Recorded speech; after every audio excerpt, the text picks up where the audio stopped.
Welcome back, dear viewers. This is your gracious host, Kaine Walker. I noticed that 93% of you are returning viewers that are not subscribed. If you find these videos helpful, please do us both a favor and subscribe so that you can enjoy learning from them as much as I enjoy teaching in them. In this video, I'll be reviewing the topic of ascending as a writer, what that means, and the process behind it. You've heard me at this point refer to increasing your media intake and going down the list of the various mediums where it can be found, but I'm gonna add in the fact that it has to become somewhat of a lifestyle. In the advent of ascending as a writer, you're going to want to build your confidence as well as your knowledge base for your writing style, which is another aspect of this topic I was going to go into. One of the key ways to ascend as a writer is to find the appropriate style in which to project your own unique voice. And obviously this is going to take some time, but if you're as passionate about this as I am, it won't be a problem for you. Taking a bit of inspiration from Malcolm Gladwell, the key to achieving true expertise in any skill is simply a matter of practicing, albeit the correct way, for at least 10,000 hours. In order to practice the correct way, you have to garner your techniques from the correct sources. Therefore, increasing your media intake, though you can learn things from bad media, you will definitely be able to learn more from bad media if you consume good media first. And I'm gonna say this because I feel it's somehow related, and it also highlights an author we recently reviewed. Sir Arthur Conan Doyle once said, "Mediocrity knows nothing higher than itself, but talent instantly recognizes genius." In your pursuit of ascending as a writer, be on the lookout for genius writers. Anyone throughout history or in recent times that has been regarded as a great, you're gonna want to learn from them. Now what I'm gonna do is bring you to an article that will help me highlight my thoughts. I'll see you there.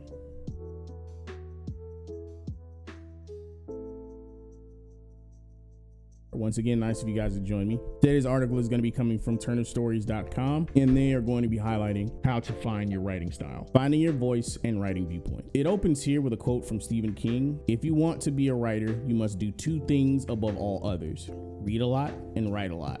There's no way around these two things that I'm aware of, no shortcut. If you don't have the time to read, you don't have the time or the tools to write." Obviously, you guys know that this isn't completely true, but the most preferred way is definitely going to be through reading. If you read a short story by Bukowski or Bradbury, you immediately recognize them by their styles. Their voice is recognizable. If you've read previous work by these great authors, of course, every author has a style. How that style comes across depends on the choices you make, experience, and influences. Don't worry too much about finding your writing voice, though. It's going to be an amalgamation of the things you've read and what appeals to you in prose. What styles of prose do you like and why? How do particular writers you like enhance their stories through their styles? Me, my style comes from studying the craft of writing, following writing courses, reading lots of Medium articles, and analyzing the work of my favorite authors. Finding your style. If you stuff yourself full of poems, essays, plays, stories, novels, films, comic strips, magazines, music, you automatically explode every morning like Old Faithful. I have never had a dry spell in my life, mainly because I feed myself well to the point of bursting. You know, it's funny how he likens this process to a geyser, because I often call this loading the cannon. And obviously the expression and implication behind this is that once the cannon's full, you light the fuse and it fires. It's something I thought was funny. Study the greats. When Japanese writer Haruki Murakami started writing, he disliked his Japanese prose and felt something was off. He decided to write in English, but he was far from fluent. He only used the words at his disposal to express what he wanted. Murakami found this a very efficient method. It's how his style and rhythm was created. He realized he didn't need to use difficult words or styles to say what he wanted to say. I couldn't agree more with his findings. Recently, I published an article about how you can optimize your writing toolbox. Grammar and style are a part of that toolbox. This is a very original way of developing a style, but you don't have to try writing in Japanese to polish your English prose. One of the best things you can do in developing your style is to read good books. In terms of this advice, I'm in great company. Authors like Stephen King, J.K. Rowling, and Ray Bradbury feel this way too. Study the greats, the classics, and the revered authors, but do so wisely. Don't read War and Peace because of the fact that it's a classic. Read it because you like the story. There are hundreds of good classic books out there, but not all will be your cup of tea. Personally, I love The Three Musketeers, The Picture of Dorian Grey, and Jane Eyre. Naturally, the writing style of the classical writers differ from modern day authors. Therefore, I suggest you do the following. Study one classic before 1900, one classic from the last century, and one from the last decade or so. What makes these books such classics? Is it because of their themes, their tone, the character style? How come they have stood the test of time? Can you find patterns between these three books? Find patterns.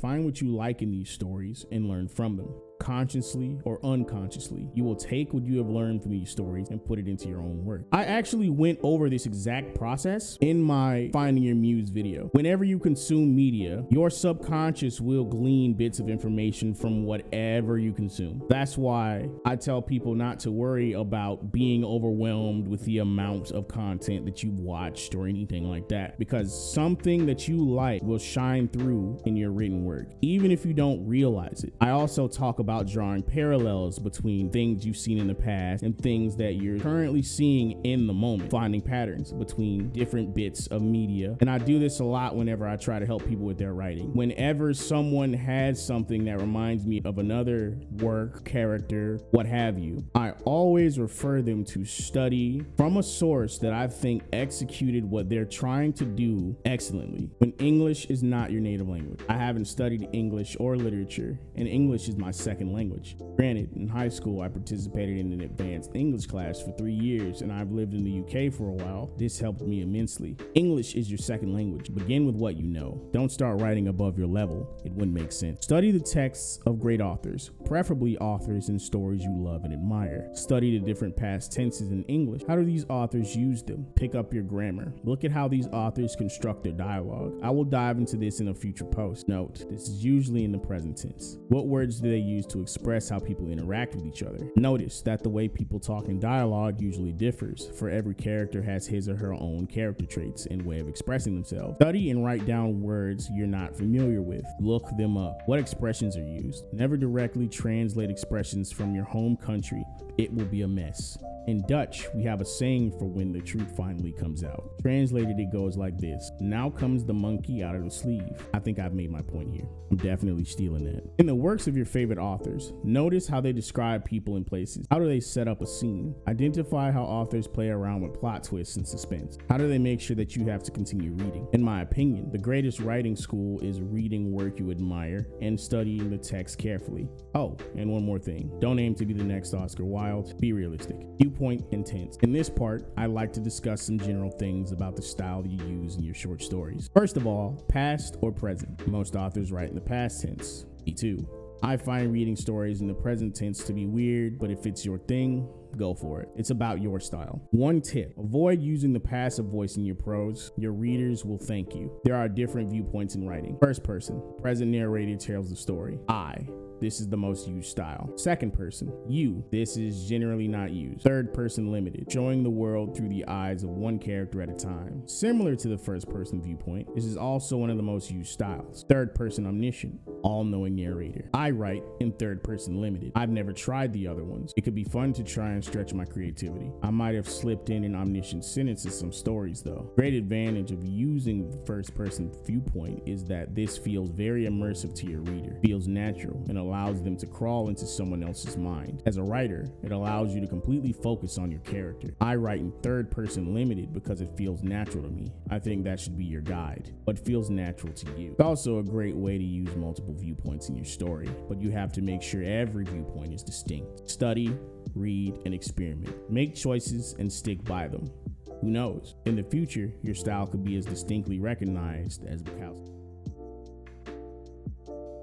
And that's the article. As you can see, ascending as a writer is obviously a process. It starts with building enough confidence to know that you can accurately identify what works and what doesn't work, whether it's consuming someone else's work or consuming your own. There will be many hours of both, trust me. Also, learning from those that came before you who are considered geniuses at the craft. That's really going to help you. It's also going to help you find a mentor, and it's also going to help you find someone to emulate in the process of finding your own style. And lastly, put in your 10,000 hours. Reading or watching and writing is going to help you immensely. But that's going to be it once again, ladies and gents. Go ahead and hit the subscribe button on your way out the door. This has been your gracious host, Kaine Walker, and I'll see you next time. Peace.